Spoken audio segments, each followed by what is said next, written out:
আসসালামু আলাইকুম everyone, welcome back to my channel Mukti's cooking world. আজকে আমি আপনাদের সাথে একটু ডিফারেন্ট টাইপের একটা তান্দুরি চিকেনের রেসিপি শেয়ার করব। আজকে করে দেখাবো তান্দুরি চিকেন উইথ গ্রেভি।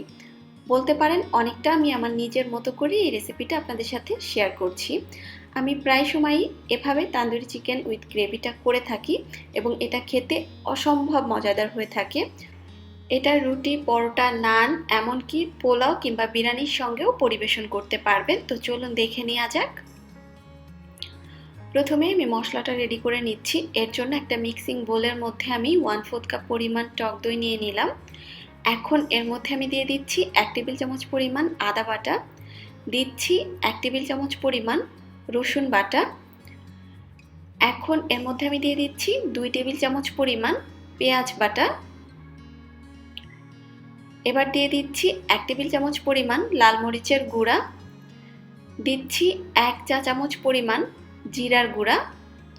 এবার দিয়ে দিচ্ছি 1 চা চামচ পরিমাণ গরম মশলার গুঁড়া, দিচ্ছি 1 টেবিল চামচ পরিমাণ তান্দুরি মশলা। এটা বাজার থেকে কিনে আনা তান্দুরি মশলা, আপনারা যে কোনো ব্র্যান্ডেরটাই ব্যবহার করতে পারবেন। আর দিয়ে দিচ্ছি 1 চিমটি পরিমাণ ফুড কালার, তবে এটা অপশনাল। আর দিয়ে দিচ্ছি স্বাদ মতো কিছুটা লবণ। এখন এই সব কিছুকে একসাথে একটু মিশিয়ে নিচ্ছি। মশলাগুলো ভালোভাবে মিশিয়ে নেওয়ার পরে এবার এর মধ্যে আমি চিকেন অ্যাড করব। এখানে আমি চিকেনগুলোকে একটু হালকা চিড়ে নিয়েছি যাতে করে মশলাটা ভিতর অবধি ঢুকতে পারে। থাই এবং লেগ পিস সহ এখানে আমি 3 টুকরো বড় সাইজের চিকেন ব্যবহার করছি।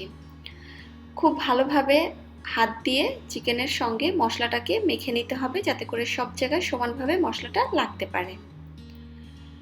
চিকেনের সঙ্গে মশলাটা মেখে নেওয়ার পরে এখন এর মধ্যে আমি 1 টেবিল চামচ পরিমাণ সরিষার তেল দিয়ে দিলাম।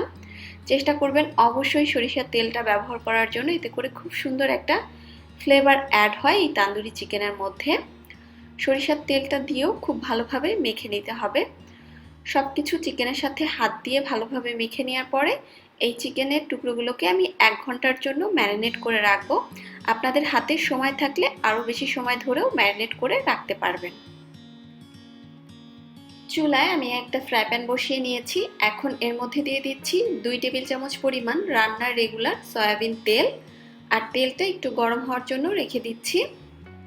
প্রথমেই আমরা যে চিকেনটা ম্যারিনেট করে রেখেছিলাম সেই চিকেন থেকে এবার হাত দিয়ে যতটুকু সম্ভব এক্সট্রা মশলাটাকে সরিয়ে নিতে হবে। আর চেষ্টা করবেন মশলাটা যতটুকু সম্ভব আসলে সরিয়ে নেওয়ার জন্য, কারণ পরবর্তীতে এই মশলাটা আমরা ব্যবহার করব।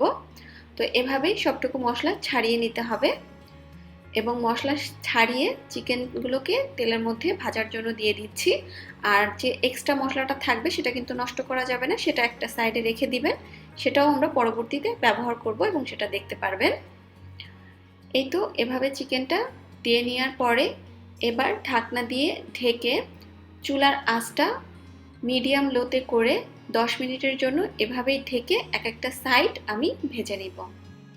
তো অপেক্ষা করছি 10 মিনিট। এই তো এরই মাঝে 10 মিনিট হয়ে গিয়েছে। 10 মিনিট পরে ঢাকনাটা খুলে নেওয়ার পরে চিকেনের টুকরোগুলোকে আমি একটু উল্টে দিচ্ছি। আর উল্টে নেওয়ার পরে এই পাশটাও একইভাবে মিডিয়াম লো আঁচে ঢাকনা দিয়ে ঢেকে 10 মিনিটের জন্য ভেজে নিতে হবে। আর আবারও 10 মিনিট হয়ে গিয়েছে। তো দুটো পাশ আমি 10 মিনিট করে ভেজে নিয়েছি আর চিকেন কিন্তু মোটামুটি সিদ্ধও হয়ে গিয়েছে এরই মাঝে। এবার যে এক্সট্রা পানিটুকু আছে সেগুলো টেনে গিয়ে চিকেনটা আরেকটু পোড়া পোড়া হয়ে আসা পর্যন্ত ভেজে নিতে হবে। এই তো চিকেনটা তো ভাজা হয়ে গিয়েছে। এবার চিকেনের টুকরোগুলো আমি তুলে একটা সাইডে রেখে দিচ্ছি।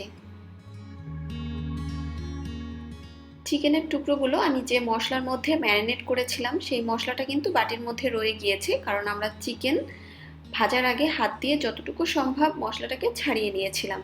আর এই তান্দুরি চিকেন উইথ গ্রেভির জন্য আমি কিন্তু গ্রেভিতে এক্সট্রা করে আর কোনো মশলা ব্যবহার করব না, এই মশলাটাই ব্যবহার করব। আমি যে ফ্রাই প্যানের মধ্যে চিকেনগুলো ভেজে নিয়েছি সেই ফ্রাই প্যানের মধ্যেই মশলাটা দিয়ে দিলাম। এখানে আমি এক্সট্রা করে কোনো তেলও ব্যবহার করিনি। এবার মশলাটা খুব ভালোভাবে ভেজে নিতে হবে যতক্ষণ পর্যন্ত মশলা থেকে তেলটা এরকম উঠে না আসবে। একটু সময় নিয়ে ধৈর্য ধরে মশলাটাকে সুন্দর মতো কষিয়ে নেবেন যতক্ষণ পর্যন্ত মশলা থেকে তেলটা উঠে না আসে। মশলাটা ভালোভাবে কষিয়ে নেওয়ার পরে এর মধ্যে আমি দিয়ে দিলাম মেজারমেন্ট কাপের 1 কাপ পরিমাণ পানি। পানিটা দেওয়ার পরেও মশলার সঙ্গে ভালোভাবে মিশিয়ে নিচ্ছি। এবার মশলাটা ফুটে ওঠা পর্যন্ত অপেক্ষা করছি। মশলাটা ফুটে ওঠার পরে এখন এর মধ্যে আমি দিয়ে দিচ্ছি 1 টেবিল চামচ পরিমাণ টমেটো সস, আরও দিয়ে দিচ্ছি খুবই সামান্য একটু হাফ চা চামচের মতো চিনি। চেষ্টা করবেন চিনিটাও দেওয়ার জন্য, এতে করে টেস্টের খুব সুন্দর একটা ব্যালেন্স আসে। এবার সব কিছু একসঙ্গে মিশিয়ে এই মশলার যে গ্রেভিটা সেটা আর একটু ঘন হয়ে ওঠা পর্যন্ত অপেক্ষা করছি। যখন এরকম কিছুটা ঘন হয়ে যাবে, মানে অনেক বেশি লিকুইডি ভাবটা থাকবে না, একটা থকথকে ভাব চলে আসবে, ওই পর্যায়ে চিকেনের টুকরোগুলো এর মধ্যে দিয়ে দিতে হবে। আর চিকেনের টুকরোগুলো দেওয়ার পরে আর আমি ঢেকে দিব না, জাস্ট উল্টে পাল্টে একটু গ্রেভিটা টেনে তেলটা উপরে উঠে আসা পর্যন্ত রান্না করতে হবে। আর এই কাজটা লো আঁচে করবেন বা মিডিয়াম লো আঁচে করবেন। এই তো বেশ কিছুক্ষণ পরে দেখতেই পাচ্ছেন গ্রেভিটা একদমই ঘন হয়ে গিয়েছে, তেলটাও উপরে উঠে এসেছে এবং কালারটাও কত সুন্দর হয়ে গিয়েছে দেখতেই পাচ্ছেন। তো আমি গ্রেভিটা এর থেকে আর ঘন করব না, কারণ এটা কিন্তু খাওয়ার মতো ঠান্ডা হলে গ্রেভিটা আরও একটু এমনিতেই টেনে যাবে। সো এইরকম গ্রেভিটা ঘন করেই চুলা থেকে নামাবেন। এটা একটু ঘন থাকলেই খেতে বেশি ভালো লাগে, লিকুইড ভাব থাকলে অতটা খেতে ভালো লাগে না, মানে গ্রেভিটা যেন বেশি পাতলা না থাকে সেদিকটা খেয়াল রাখবেন। তো এবার চুলা থেকে নামিয়ে নিচ্ছি। চুলা থেকে নামিয়ে নেওয়ার পরে এখন আমি একটু কয়লার ধোঁয়া দিব, যেহেতু এটা তান্দুরি চিকেন, আর তান্দুরি চিকেনে কয়লার ধোঁয়াটা আসলে না থাকলে কিন্তু মনে হয় কি যেন একটা মিসিং। তো যাই হোক, এক টুকরো কয়লা আমি খুব ভালোভাবে চুলায় জ্বালিয়ে নিয়েছিলাম। এবার এর উপর আমি কয়েক ফোঁটা তেল দিয়ে দিলাম এবং তেলটা দেওয়ার পরেই কিন্তু কয়লা থেকে ধোঁয়া ওঠা শুরু করবে। এবার কয়লা থেকে যখন ধোঁয়া উঠবে ওই পর্যায়ে ঢাকনা দিয়ে হাঁড়িটাকে আমি ঢেকে দিচ্ছি এবং ঢাকনার ছিদ্রটাও আমি বন্ধ করে দিয়েছি। এভাবেই ঢেকে 5 থেকে 7 মিনিটের জন্য রেখে দিব। আর এর মধ্যেই কিন্তু কয়লার ধোঁয়াটা চিকেনের মধ্যে খুব সুন্দর মতো ঢুকে যাবে। চেষ্টা করবেন অবশ্যই কয়লার ধোঁয়াটা দেওয়ার জন্য, তবে যদি হাতের কাছে ব্যবস্থা না থাকে সেক্ষেত্রে না দিলেও হবে। এই তো 5-7 মিনিট পরে আমি ঢাকনাটা খুলে নিচ্ছি। এবার আমি কয়লার টুকরোটাও এখান থেকে সরিয়ে নিচ্ছি। আর এরই মাঝে তৈরি হয়ে গেল আমার তান্দুরি চিকেন উইথ গ্রেভি। খুবই সহজ এবং সিম্পল একটা রেসিপি, আপনারা এভাবে ট্রাই করে দেখতে পারেন। বিশ্বাস করেন এটা খেতে অসম্ভব মজাদার হয়ে থাকে। এটা রুটি, পরোটা, নান যে কোনো কিছুর সাথে তো খেতে ভালোই লাগে, পাশাপাশি আপনারা পোলাও, বিরিয়ানি এগুলোর সাথেও পরিবেশন করতে পারবেন, এগুলোর সাথে খেতেও অনেক ভালো লাগে। তাহলে আজকের মতো এখানেই বিদায় নিচ্ছি। আল্লাহ হাফেজ।